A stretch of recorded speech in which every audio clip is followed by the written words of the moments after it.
मेरा नाम साहिल सैनी है। मैं प्रिंसिपल आर्किटेक्ट हूँ अमर्त्य आर्किटेक्ट्स का। आज हम लेके आए हैं एक और ऑफिस जो कि एक रेजिडेंशियल स्पेस में बना हुआ है, और ये ऑफिस है बेसिकली HPL का, जो कि एल्डेको कंपनी है। और ये एक अराउंड 2500 स्क्वायर फीट का ऑफिस है, और ये भी एक ओपन प्लान, जो कि हम आपको पता ही है, हम ओपन ऑफिस के बारे में ज़्यादा बात करते हैं, ओपन ऑफिस ही डिज़ाइन करते हैं। तो ये भी एक ओपन प्लान कॉन्सेप्ट पे बना हुआ है, बट कुछ एरिया हमारे इसमें बैक एंड ऑफिस हैं तो वो बंद है, और कुछ हमारे पास रिस्ट्रिक्शंस थी, जो कि क्योंकि एक रेजिडेंशियल स्पेस में बना हुआ है, लेकिन एंट्री जो हमारी मेन रोड से है, तो इसलिए थोड़ा सा हम उस जगह हम थोड़ा रह गए। लेकिन चलिए देखते हैं कि क्या हमने डिज़ाइन किया है और क्या क्या फीचर्स डाले हैं और किस तरीके से हमने कॉस्ट एफिशिएंट ऑफिस डिज़ाइन किया है। सो ये एंट्री है। एंट्री में हमने एक रिसेप्शन टेबल बनाई है। रिसेप्शन टेबल बेसिकली हमने डिज़ाइन करी है और नहीं भी करी, क्योंकि जो क्लाइंट था उसका पहले से एक ऑफिस था, तो उनके पास कुछ फर्नीचर था अपना, तो उसको हमने रीयूज़ किया, उसको हमने अपस्केल किया है बेसिकली। क्योंकि आज के टाइम में बहुत ज़्यादा जो है डिस्पोज ऑफ हो रहा है, बहुत ज़्यादा एनवायरनमेंट को देखते हुए हम सोचते हैं कि फर्नीचर को अपस्केल करें, बहुत ज़्यादा हम वेस्ट को जनरेट ना करें। तो हमने सारा फर्नीचर को, इसमें जितना भी फर्नीचर है वो मैक्सिमम हमने अपस्केल किया, उसको अपग्रेड किया, उसकी फिनिश अपग्रेड की। तो इसका डिज़ाइन, ये बेसिक एक रेक्टेंगुलर रिसेप्शन था, हमने उसको टेपर्ड में उसकी फिनिश चेंज करके रिसेप्शन टेबल को अपस्केल किया। उसके पीछे हमने ब्रांडिंग दी है।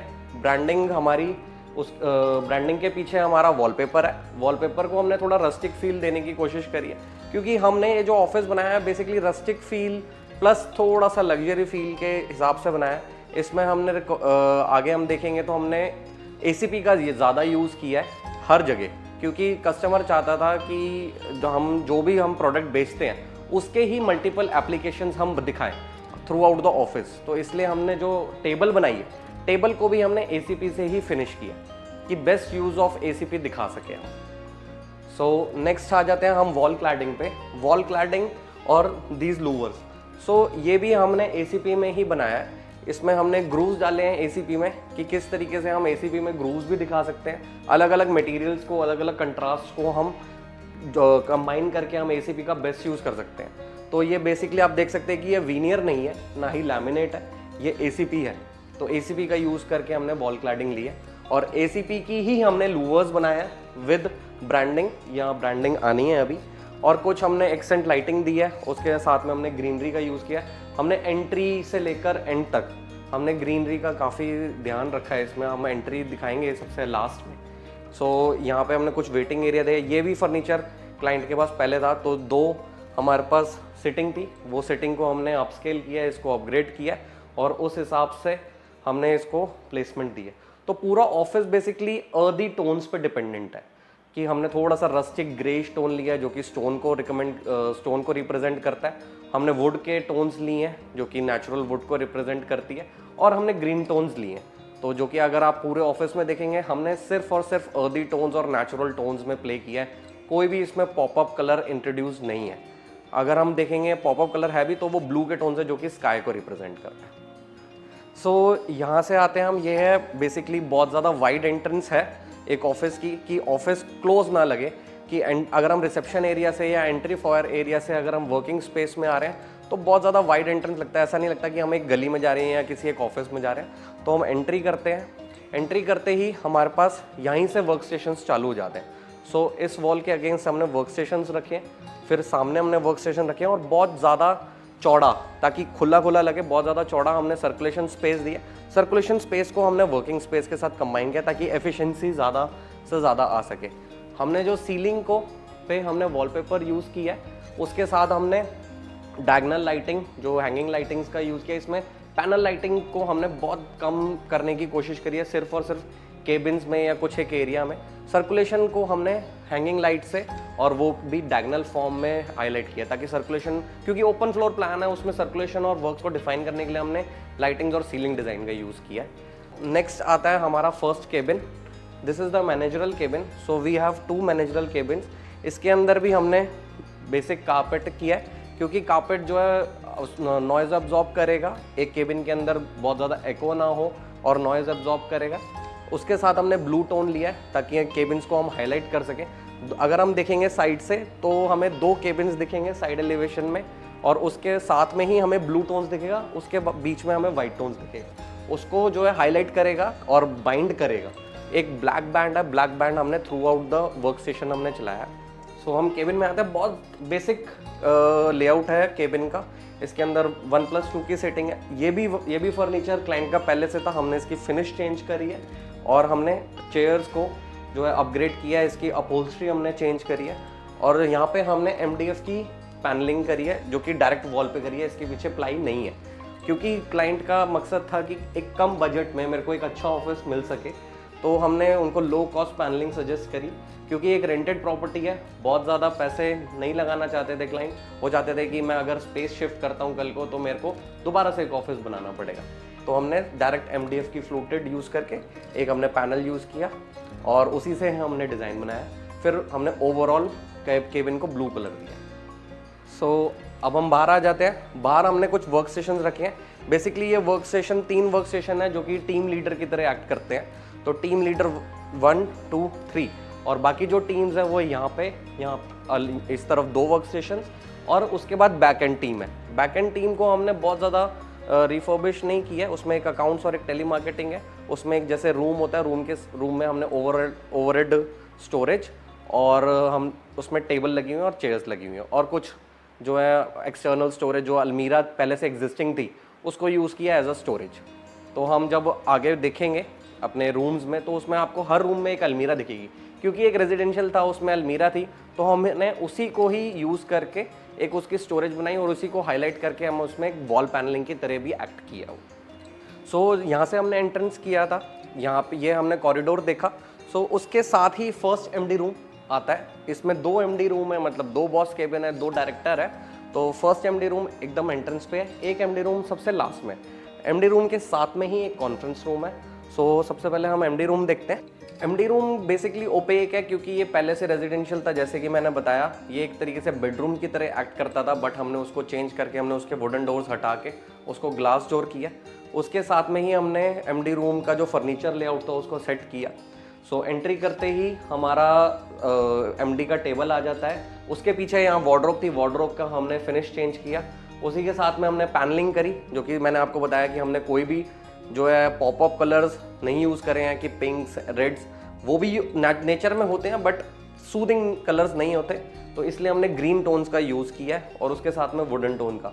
उसके साथ में हमने एक हाईलाइटिंग एक्सेंट लाइटिंग यूज़ करी है, और ये पूरा एरिया कारपेटेड रखा है, क्योंकि अनदर वही रीज़न कि यहाँ पे हमारे पास वॉल्स थी, वॉल्स से हमारे एको आती है, नॉइज़ एब्जॉर्प्शन में कारपेट हेल्प करते हैं। और क्योंकि यहाँ पे सारा फर्नीचर लेदर था तो वो ज़्यादा एब्जॉर्ब नहीं करता, इसलिए हमने कारपेटिंग रखी है हर केबिन में। सो अब आते हैं हम कॉन्फ्रेंस रूम में। नेक्स्ट वही, ये भी एक तरीके से बेडरूम था। बेडरूम में यहाँ पे अलमीरा थी। अलमीरा को ही भी हमने जो हमारा टेबल है, टेबल की ही फिनिश में हमने अलमीरा को भी फिनिश किया है।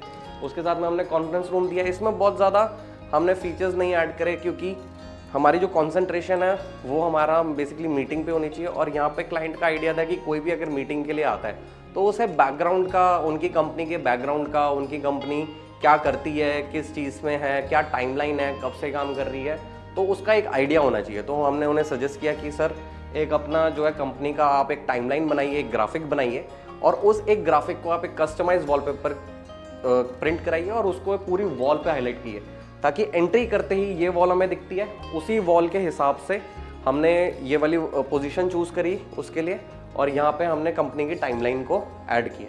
उसके साथ में यहाँ पे एक टीवी आ गया। हमने यहाँ पे 4+4+1 तो बेसिकली 9 सीटर हमारा कॉन्फ्रेंस रूम हो गया। उसके साथ में हमने प्रोफाइल लाइटिंग का यूज़ किया है। प्रोफाइल लाइटिंग हमने एम्बेड नहीं करी है, हमने सरफेस प्रोफाइल रखी है इसके अंदर, क्योंकि यहाँ पे हमने प्लेन सीलिंग थी, इसमें कोई फॉल सीलिंग नहीं है। सिंपल हमारी जो सीलिंग थी बीम्स के साथ में हमने ओपन सीलिंग ही रखा है, ताकि हमें मैक्सिमम हाइट मिल सके, और उसके ऊपर हमने सरफेस प्रोफाइल रखी है, और एक टेबल के ऊपर एक हाईलाइटिंग लाइट है। That's it.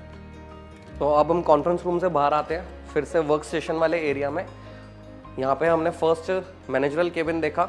हमने यहाँ पे अपना टीम लीडर के डेस्क देखे, उसके साथ में स्टोरेज देखी, साथ में एक एक्सटर्नल स्टोरेज हमने प्रिंटर के लिए स्पेशली एक जगह नहीं बनाई, यहाँ पे प्रिंटर जो है ऑन डेस्क ही है, क्योंकि प्रिंटर एकदम से मतलब फटाफट से सीट पे बैठे बैठे प्रिंट्स चाहिए था, कोई एक डेडिकेटेड प्रिंट जोन नहीं चाहिए था।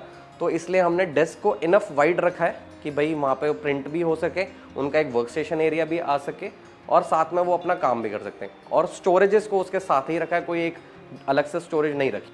सो यहाँ पे हमने पैंट्री इधर रखी है, जहाँ पे हमारी पहले किचन थी। किचन थोड़ी सी बड़ी थी, पहले हमने उसको थोड़ा सा डिमोलिश करके उसको छोटा किया है और उसको पैंट्री बनाई है। पैंट्री में हमने हिडन डोर रखा है, जो कि हमने ग्रूव्स के साथ हमने अपने डोर को छुपाया है और उसकी वजह से पैंट्री हर समय विजिबल नहीं होती, लेकिन कोई गेस भी नहीं कर पाता कि इसके पीछे पैंट्री है। लेकिन हाँ, एक कुछ डोर स्टॉपर लगाना की मजबूरी थी, तो वो मैंने लगाया और थोड़ा सा विजिबिलिटी हो गई हमारी। तो ये हमारा बैकएंड ऑफिस है, जो कि एक अकाउंट्स ऑफिस की तरह भी एक्ट करता है। और यहाँ पे सिर्फ एक स्टोरेज है और अपना बेसिक डेस्क डले हुए हैं, और इसके अंदर भी हमने कारपेटिंग करी है, थोड़ा बहुत हमने ग्रीन कलर का फिर से यूज़ किया, तो बेसिक सा ऑफिस है। फिर उसके बाद आ जाते हैं हम सेकंड मैनेजरल रूम। तो ये भी ऑलमोस्ट आइडेंटिकल है, उसी का ही मिरर इमेज है पूरा। तो इसमें भी सेम ही कलर किया है, सेम ही पैनलिंग की है और पूरे बाहर के स्पेस से हमने इसको मर्ज किया है। सो इस कॉरिडोर से आते हैं हम दोबारा। ये एक टेली मार्केटिंग रूम हो गया। इसके अंदर भी सेम स्टोरेज है, सिर्फ कॉलिंग के लिए यूज़ होता है और हमारा वर्क स्टेशन है। सो टेली मार्केटिंग रूम को स्पेशली हम जो है क्लोज रखते हैं, क्योंकि उसके अंदर नॉइज़ ज़्यादा होती है, कॉलिंग की आवाज़ ज़्यादा होती है, तो पूरे ऑफिस को डिस्टर्ब करती है। तो हम कोशिश करते हैं कि टेली मार्केटिंग रूम को हम क्लोज ही रखें, तो इसलिए हमने उनको सबसे कॉर्नर वाला रूम दिया कि भाई पूरे ऑफिस में हमारी नॉइज़ ना जाए बातें करने की, या क्या कहते हैं कॉल पे कोई भी रिंग बजती है या कुछ भी होता है तो वो पूरे ऑफिस को डिस्टर्ब ना करे। सो सबसे लास्ट रूम आता है हमारा एमडी रूम। इसमें हमने सेम ब्लू टोन्स का यूज़ किया, इसमें हमने थोड़ा सा रॉयल ब्लू का टच लिया है। इसके अंदर भी हमारे पास अलमीरा है, अलमीरा को हमने वुड टोन का फिनिश दिया है। इसमें भी हमने फर्नीचर जो था पुराना ही यूज़ किया है, हमने कोई इसमें फर्नीचर नया नहीं बनाया। हमने सिर्फ उसके साइज़ को थोड़ा सा बढ़ाया है, उसकी विड्थ को थोड़ा सा बढ़ाया है और ऑलमोस्ट 100% हमने पुराना फर्नीचर यूज़ किया, उसको बस अपस्केल किया हमने। इसमें हमने सेम अपहोल्स्ट्री हमने चेंज करी है, और ये सोफ़े की अपहोल्स्ट्री हमने चेंज नहीं कर पाए क्योंकि क्लाइंट को था कि ये मेरे को एक थोड़ा प्यारा फर्नीचर है, मेरे को एक ब्लैक चाहिए ही चाहिए। तो इसलिए हमने कहा ठीक है सर, ब्लैक आप रखिए, वरना हमारा मन था हम इसको टैन कलर में ही अपहोल्स्ट्री करें। उसके साथ में ही हमने यहाँ पे पैनलिंग दी है, सेम वही कॉन्सेप्ट, पूरे ऑफिस में एक ही कॉन्सेप्ट चल रहा है, लो कॉस्ट पैनलिंग का। तो हमने यहाँ पे लो कॉस्ट पैनलिंग और एक हाईलाइटिंग कलर जो कि अर्दी टोन्स में रहेगा। तो यहाँ पे भी हमने वही MDF को यूज़ करके हमने पैनलिंग करी है, थोड़ी डायगनल डिज़ाइन लिया है इसके अंदर, और सेम वर्क स्टेशन के ऊपर एक हाईलाइटिंग लाइट आ गई। और बाकी one of the basic room अगर हम कहें इसको तो वो हो सकता है। इसके पीछे हमारी बैल्कनी है, बैल्कनी के आगे हमारी कमर्शियल है, और इस यहाँ पे हमने जो है वर्टिकल ब्लाइंड्स का यूज़ किया ताकि हाइट हमें और ज़्यादा मिल सके। इस पूरे ऑफिस में हमने कहीं भी फॉल सीलिंग नहीं करी है, इसके अंदर सारी ओपन सीलिंग दिया है। जहाँ पे भी आप देखेंगे थोड़ा थोड़ा बीम के कट्स हैं, और फिर उसके बाद हमारा क्या कहते हैं हमने लाइट्स जो यूज़ करी हैं उसको वहाँ पे हमने डेप्थ दे दी थी थोड़ी, और थोड़ा सा एक बोर्ड लगा दिया था जहाँ जहाँ हमने कंसील्ड लाइट अगर ऐड करनी है तो। लेकिन मैक्सिमम लाइट्स जो है हमने हैंगिंग लाइट्स रखी हैं ताकि हमें हाइट ज़्यादा मिल सके ऑफिस में, और ऑफिस थोड़ा सा बड़ा लगे, ग्रैंड लगे, क्लॉस्ट्रोफोबिक ना लगे और खुला खुला लगे। तो आज आपने देखा एक ऑफिस जो कि एक रेजिडेंशियल स्पेस को हमने एक ऑफिस में कन्वर्ट किया है, और ये HPL का है जो कि हमारी फील्ड से भी बहुत जुड़ा हुआ है, और एल्डेको कंपनी का नाम है। और इसके अंदर हमने अर्दी टोन्स का यूज़ किया है। उम्मीद है आपको अच्छा लगा होगा। जो ये ऑफिस का कन्वर्जन है, जो ऑफिस का रेनोवेशन है, वो आपको अच्छा लगा होगा। इसके अंदर हमारी मेहनत बहुत गई है, क्योंकि हमें ओल्ड फर्नीचर को यूज़ करने में, उसका हर एक साइज़ नापने में, उसको उसी हिसाब से प्लान करने में, तो इसमें ज़्यादा मेहनत लगती है बजाय हम नया बनाएं कुछ। तो इसलिए हमने क्लाइंट ने बहुत अप्रिशिएट किया इसको। कोशिश करेंगे कि हम क्लाइंट का भी आपको टेस्टिमोनियल दिखाएं। सो आप बताइएगा कि कैसा लगा कमेंट में, और like, share and subscribe TOT।